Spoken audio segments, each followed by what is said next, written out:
క్షేమం ఎక్కడ దొరుకుద్దా అని అన్వేషిస్తున్నాడు మనిషి. కృప క్షేమము రెండు కలిసి ఉన్నాయన్న మాట మరిచిపోయాడు మానవుడు. దేవుని నుండి వచ్చేటువంటి కృపతో పాటుగా క్షేమము కలిసి ఉంటుంది అనే మాట మరిచిపోయి కృపను ప్రక్కన పెట్టి దేవుణ్ణి ప్రక్కన పెట్టి క్షేమము కోసం అన్వేషిస్తున్నాడు మానవుడు. క్షేమం ఎక్కడ దొరుకుద్దా అని ప్రయత్నాలు చేస్తున్నాడు, వెంపర్లాడిపోతున్నాడు. కానీ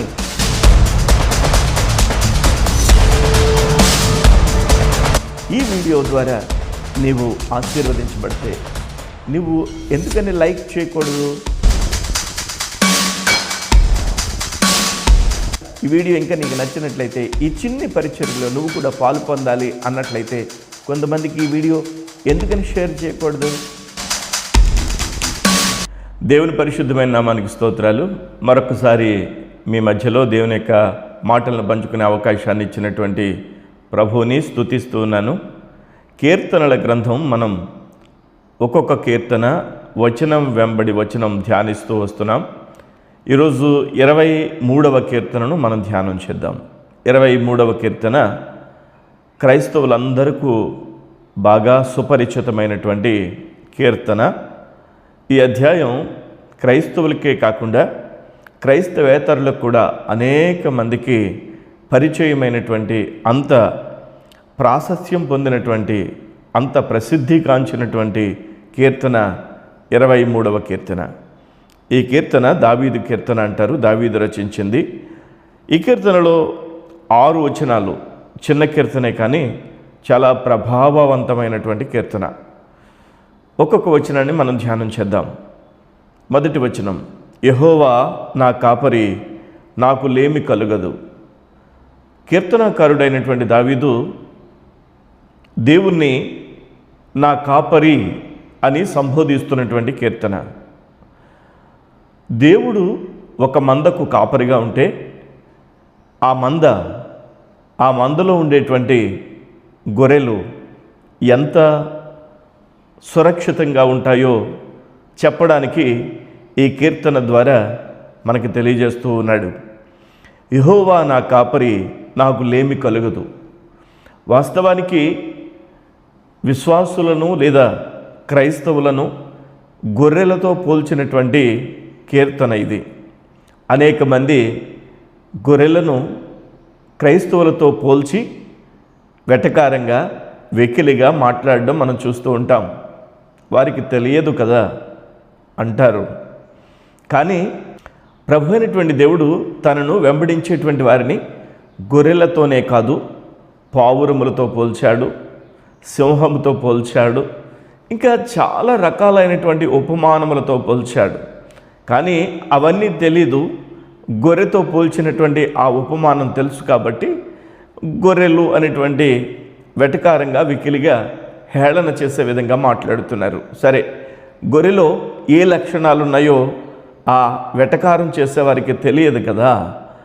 అలా తెలిస్తే అబ్బో, క్రైస్తవులకు ఎంత ఉన్నతమైనటువంటి పరిస్థితులు దేవుడు ఆపాదించాడా అని చెప్పి అనడం మానేస్తారు. అననివ్వండి, ఏం పర్వాలేదు. కానీ ఈ కీర్తనలో దావీదు తన దేవుడైనటువంటి యెహోవాను తనకు కాపరిగా చూస్తూ ఉన్నాడు. యెహోవా నా కాపరి, నాకు లేమి కలగదు. దేవుడే కనుక మనకు కాపరి అయి ఉంటే మనకు లేమి కలుగదు అనే వాస్తవమైనటువంటి మాట దావీదు అనుభవపూర్వకంగా చెప్తూ ఉన్నాడు. మన కాపరి యెహోవా అయి ఉండాలి.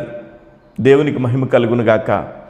ఇక్కడ మా కాపరి అనలేదు, నా కాపరి అన్నాడు.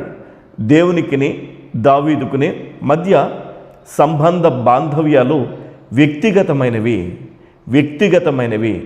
గుంపులో నేను కూడా ఉన్నాను అన్నట్టుగా కాదు, 10 మందిలో నేను కూడా ఉన్నాను అన్నట్టుగా కాదు.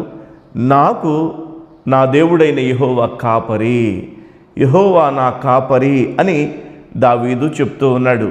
మరి నీకెవరి కాపరి? నీకు నీ దేవుడైనటువంటి యెహోవా కాపరిగా ఉంటే నీకు మేలు కలుగుతోంది, నీకు లేమి కలుగదు. లేమి అనే దాని గురించి మనం ప్రత్యేకించి చూద్దాం. ధనమో, ఆస్తో, అంతస్తో, ఆరోగ్యమో ఇవన్నీ మనము కలిగి ఉండుట అనే దానికి ఆపాదిస్తూ ఉంటాం సహజంగా. కానీ ఆధ్యాత్మిక పరిపక్వత, మన దేవుడైనటువంటి యెహోవాను మనం కలిగి ఉండడం అనేది అసలైనటువంటి కలిమి. లేమి లేకపోవడం అంటే దేవుణ్ణి కలిగి ఉండడం అని అర్థం. 2వ వచనం, పచ్చిక గల చోట్లను ఆయన నన్ను పరుండజేయుచున్నాడు, శాంతికరమైన జలముల యొద్ద నన్ను నడిపించుచున్నాడు. నా కాపరి యెహోవా కదా.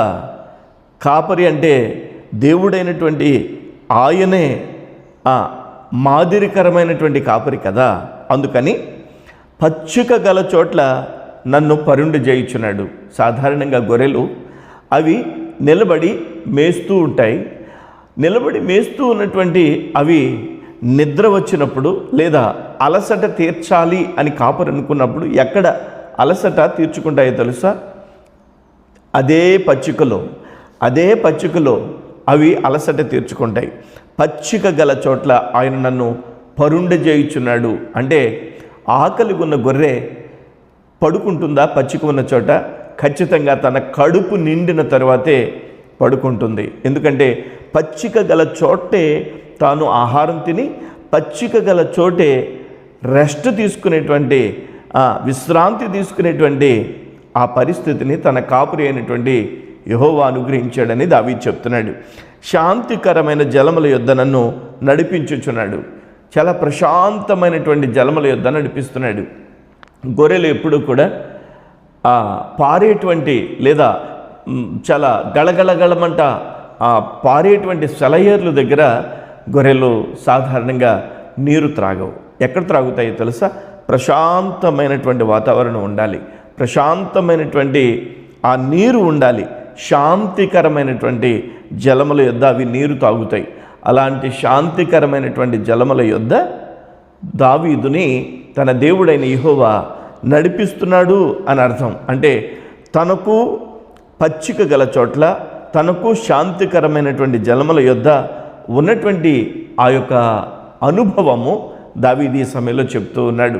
నిజమే, మనకు ఆధ్యాత్మిక ఆహారాన్ని పచ్చికతో పోలుస్తూ ఉన్నాడు. మనకు జీవజలపు శాంతికరమైనటువంటి జీవజలపు ఊటను వాక్యంతో పోలుస్తున్నాడు.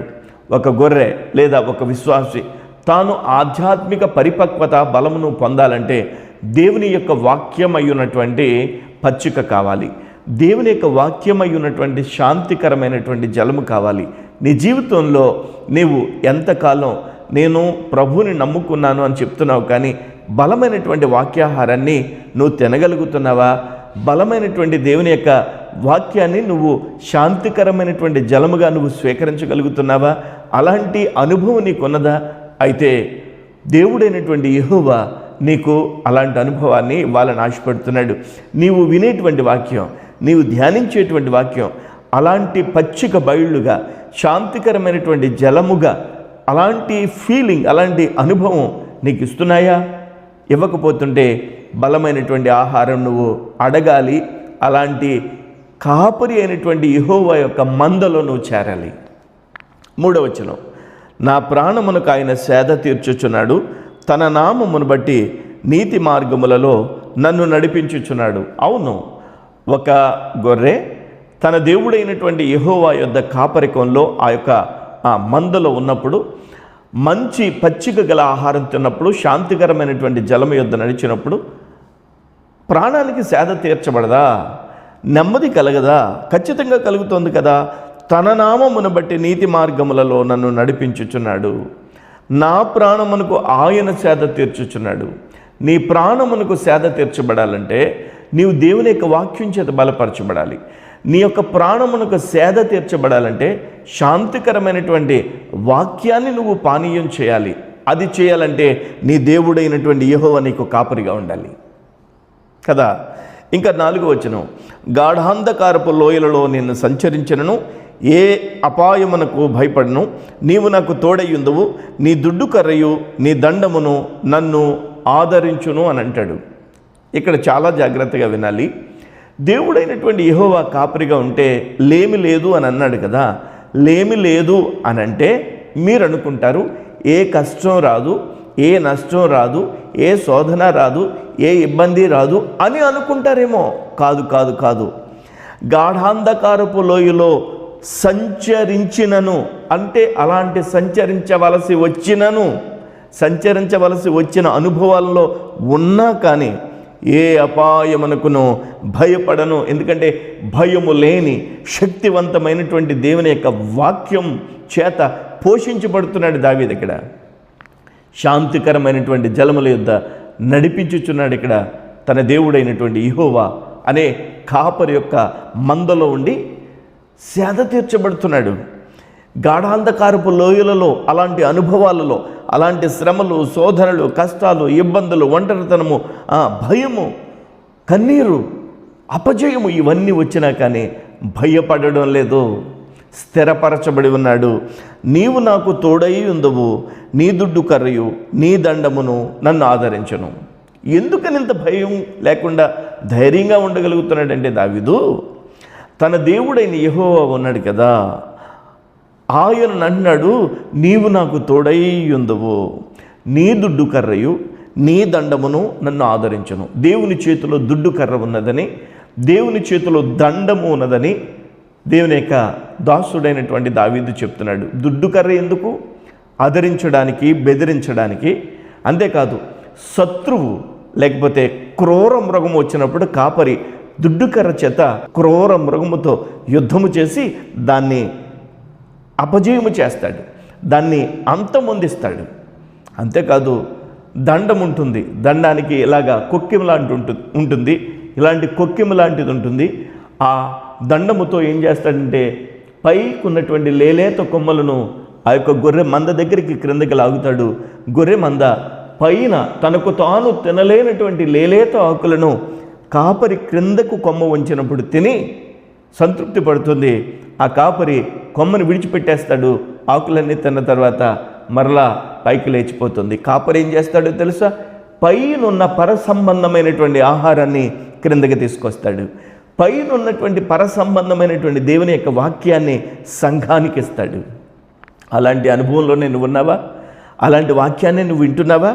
అలాంటి ధైర్యంతో కూడినటువంటి విశ్వాస జీవితాన్ని నువ్వు అనుభవిస్తున్నావా? శ్రమలు, శోధనలు, కష్టాలు, లోయలాంటి గాఢాంధకారపు లోయలాంటి అనుభవం గుండా వెళ్ళవలసి వెళ్ళినా భయపడకుండా ధైర్యంగా ఉండడానికి కారణం తన దేవుడైన యెహోవా తనకు తోడుగా ఉన్నాడని, అంతేకాదు తన దేవుని చేతిలో దుడ్డు కర్ర, దండము ఉన్నాయని అద్భుతమైనటువంటి వివరణ ఇస్తున్నాడు ఇక్కడ దావీదు దేవుని గురించి. 5వ వచనం, నా శత్రువుల ఎదుట నీవు నాకు భోజనము సిద్ధపరచుదువు. దేవునికి మహిమ కలుగునుగాక. దావీదుకి తన కాపురి అయినటువంటి యెహోవా ఆ దేవుని యొక్క మందలో తానున్న కారణంగా శత్రువుల ఎదుట భోజనము సిద్ధపరచేటువంటి గొప్ప కృప సంపన్నుడై ఉన్నాడు తన దేవుడు.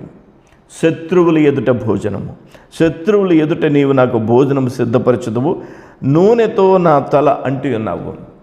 నిజమే, శత్రువు ఏమని కోరుకుంటాడు? భోజనం చేయాలి అని కోరుకుంటాడు. అట్లా కాదు కదా, నాశనం అయిపోవాలని కోరుకుంటాడు. ఆహారం లేకుండా మలమల మాడిపోవాలనుకుంటాడు, గజగజ వణికిపోవాలనుకుంటాడు. కానీ తన దేవుడైనటువంటి యెహోవా దావీదుకి శత్రువులు ఎదుట భోజనము సిద్ధపరుస్తున్నాడట. శత్రువు ఎంతైతే తన గురించి అసూయ పడతాడో, శత్రువు తన కోసం ఎంతైతే ఏ విధంగానైతే నష్టాన్ని కోరుకుంటాడో, అపజయాన్ని కోరుకుంటాడో, అదే స్థలంలో శత్రువు ఎదుట తన కాపురి అయినటువంటి యెహోవా భోజనాన్ని సిద్ధపరుస్తున్నాడట. వాక్యాహారం ఇస్తాడు. అంతేకాదు, భౌతిక సంబంధమైనటువంటి భోజనమును కూడా ఇవ్వగలిగినటువంటి దేవాది దేవుడై ఉన్నాడు. అలాంటి కృపను చూపిస్తాడు, అలాంటి మార్గమును మన ముందు పెడతాడు. ఆయన పోషిస్తాడు, ఆయన ముమ్మాటికి పోషిస్తాడు. దేవునికి స్తోత్రం కలుగునుగాక. నూనెతో నా తల అంటూ ఉన్నాడు. అంటే దాని అర్థం అభిషేకముతో నింపుతాడు. నూనెతో తల అంటడం అంటే బైబిల్ గ్రంథంలో ఆధ్యాత్మికంగా దేవుని యొక్క అభిషేకమునకు గుర్తు, దేవుని యొక్క చిత్తమునకు లేదా తన యొక్క సేవకునిగా నియమించుకోవడానికి గుర్తు, తన యొక్క పిల్లలుగా అంగీకరించడానికి గుర్తు నూనెతో తల అంటడం అంటే. నూనెతో తల అంటి ఉన్నాడు, నా గిన్నె నిండి పొర్లుచున్నది. నా గిన్నె నిండి పొర్లుచున్నది అంటే దాని అర్థం తన యొక్క ఆశీర్వాదం, దేవుడు తనకిచ్చినటువంటి ఆశీర్వాదం తను అనుభవించడమే కాదు, అనేక మందికి ఉపయోగపడేటట్లుగా, పొంగి పొరలేటట్లుగా దేవుడు దావీదుని చేస్తున్నాడు. ఎందుకంటే దేవుడు దావీదుని నూనెతో తల అంటి ఉన్నాడు కాబట్టి నా గిన్నె నిండి పొర్లుచున్నది అనే అనుభవంలోనికి వచ్చాడు దావీదు. 6వ వచనం, చివరి వచనం, నేను బ్రతుకు దినములన్నీయు కృపాక్షేమములే నా వెంట వచ్చును. నేను బ్రతుకు దినములన్నీయు కృపాక్షేమములే నా వెంట వచ్చును. మనము క్షేమం ఎక్కడ దొరుకుద్దా అని అన్వేషిస్తున్నాడు మనిషి. కృప క్షేమము రెండు కలిసి ఉన్నాయన్న మాట మరిచిపోయాడు మానవుడు. దేవుని నుండి వచ్చేటువంటి కృపతో పాటుగా క్షేమము కలిసి ఉంటుంది అనే మాట మరిచిపోయి కృపను ప్రక్కన పెట్టి దేవుణ్ణి ప్రక్కన పెట్టి క్షేమము కోసం అన్వేషిస్తున్నాడు మానవుడు.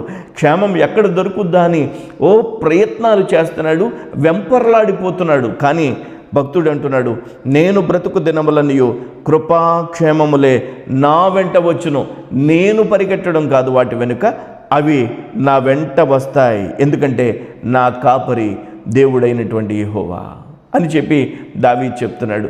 మన కాపరి మన ప్రభు అయినటువంటి దేవుడైతే మన వెంబడి కృపాక్షేమములు వస్తాయి. ఆఫ్ కోర్స్ గాఢాంధకారపు లోయలలో సంచరించును అనే మాట మనం మర్చిపోకూడదు. శ్రమలు, శోధనలు, కష్టాలు, కన్నీరు, ఇబ్బందులు అన్నీ వస్తాయి. అన్నిటిలోని ధైర్యాన్ని ఇస్తాడు దేవుడు. అంతేకాదు శత్రువు ఎదుట మనల్ని ఉపవాసం ఉండేటట్లుగా చేయడు. శత్రువు ఎదుట మనకు భోజనం పెడతాడు. మనము బ్రతికే దినములన్నయో కృపాక్షేమములే మనకిస్తాడు. చిరకాలము యెహోవా మందిరములో నేను నివాసము చేసేదను. లోయలో ఉన్న అనుభవం దావీదు అంటున్నాడు, నేను మందిరంలో నివాసం చేస్తాను. దేవుని మందిరంలో చిరకాలము రాజుగా ఉన్నప్పుడే కాదు, గొర్రెల కాపరిగా ఉన్నప్పుడే కాదు, యుద్ధానికి వెళుతున్నప్పుడే కాదు, యుద్ధరంగమును కాదని క్షేమముగా, సంక్షేమముగా, నెమ్మదిగా ఉన్న రోజుల్లోనే కాదు, ఎప్పుడైనా తాను దేవుని మందిరాన్ని విడిచిపెట్టలేదు. నీవు దేవుని మందిరానికి వెళ్ళగలుగుతున్నావా? దేవుని మందిరంలో చిరకాలం నివాసం చేయగలుగుతున్నావా? నువ్వు చాలాసార్లు దేవుని మందిరాన్ని నిర్లక్ష్య పెట్టిన వాస్తవమైన మాట నీకు ఈ సమయంలో పరిశుద్ధాత్మ దేవుడు గుర్తు చేస్తూ ఉంటే మందిరాన్ని విడిచిపెట్టొద్దు. దేవుని మందిరానికి వెళ్ళి దేవుని వాక్యము ద్వారా బలపరచబడు. పచ్చిక గల చోట్ల నీవు పరుండ చేయబడేటువంటి అనుభవంలోనికి రావాలి. నీతో నీ దేవుడు మాట్లాడాలి. నీవు మాట్లాడిన ప్రతి మాట నీ దేవుడు ఆలకించేటువంటి మందిర అనుభవంలోనికి వెళ్ళాలి. అందుకనే దావీదు అంటాడు, చిరకాలము, ఒకరోజు కాదు, ఒక నెల కాదు, ఒక సంవత్సరం కాదు, ఒక సీజన్ కాదు, చిరకాలము యెహోవా మందిరంలో నేను నివాసము చేసేదను. చూడండి ఎంత చక్కగా దావీదు చెప్పగలుగుతున్నాడు. నీవలా నీ జీవితంలో యెహోవా నా కాపరి అనే మాటను చెప్పగలవా? బహుశా యెహోవా నా కాపరి అనే పదం మీద ఎన్నో పాటలు వచ్చేసాయి. ఆ పాటలు పాడుతున్న వారందరికీ నా కాపరి యెహోవాయే అనే స్థిరమైనటువంటి నిరీక్షణలో సాగగలుగుతున్నారా? అవునా? ఏమో, ప్రశ్నే ఇది. కానీ ఈ వీడియో చూస్తున్న నీ జీవితంలో యెహోవా నీ కాపరిగా ఉంటే, యెహోవా నీ కాపరిగా ఉంటే, పచ్చిక గల చోట్ల నిన్ను పొరుండ చేసి శాంతికరమైన జలముల చెంత నిన్ను నడిపించి నీ జీవితంలో నీకు ఒక గొప్ప ఆత్మీయ అనుభవాన్ని ఇచ్చి లోయల్లో సంచరించను అపాయము లేకుండా, నీకు భయము లేకుండా కాపాడేటువంటి దేవుడు చిరకాలము తన మందిరంలో నిన్ను దాస్తాడు. దేవుని యొక్క కృపకు పాత్రులుగా మనం ఉంటాం. ఈ మాటలు దేవుడు దీవించునుగాక. దేవుని యొక్క కృప మనందరికీ తోడై ఉండునుగాక. ఈ వీడియో ద్వారా నీవు ఆశీర్వదించబడితే నువ్వు ఎందుకని లైక్ చేయకూడదు? నీవు జీటీవీ గాస్పెల్ అనేటువంటి ఈ ఛానల్ని సబ్స్క్రైబ్ చేసుకుని అప్లోడ్ చేసేటువంటి ప్రతి వీడియో యొక్క నోటిఫికేషన్స్ రావడానికి బెల్ బటన్, బెల్కి అటు ఇటు మార్క్ ఉండేటట్లుగా నువ్వు నొక్కితే నీకు ప్రతి నోటిఫికేషన్ వస్తుంది. కాబట్టి దేవుడు నిన్ను దీవించాలి. ఒకవేళ ఈ వీడియో ఇంకా నీకు నచ్చినట్లయితే, ఈ చిన్ని పరిచర్యలో నువ్వు కూడా పాలు పొందాలి అన్నట్లయితే, కొంతమందికి ఈ వీడియో ఎందుకని షేర్ చేయకూడదు కదా. దేవుడు నిన్ను ఆశీర్వదించును గాక. దేవుని యొక్క కృప మీకు తోడై ఉండును గాక. ఆమేన్. Thank you so much.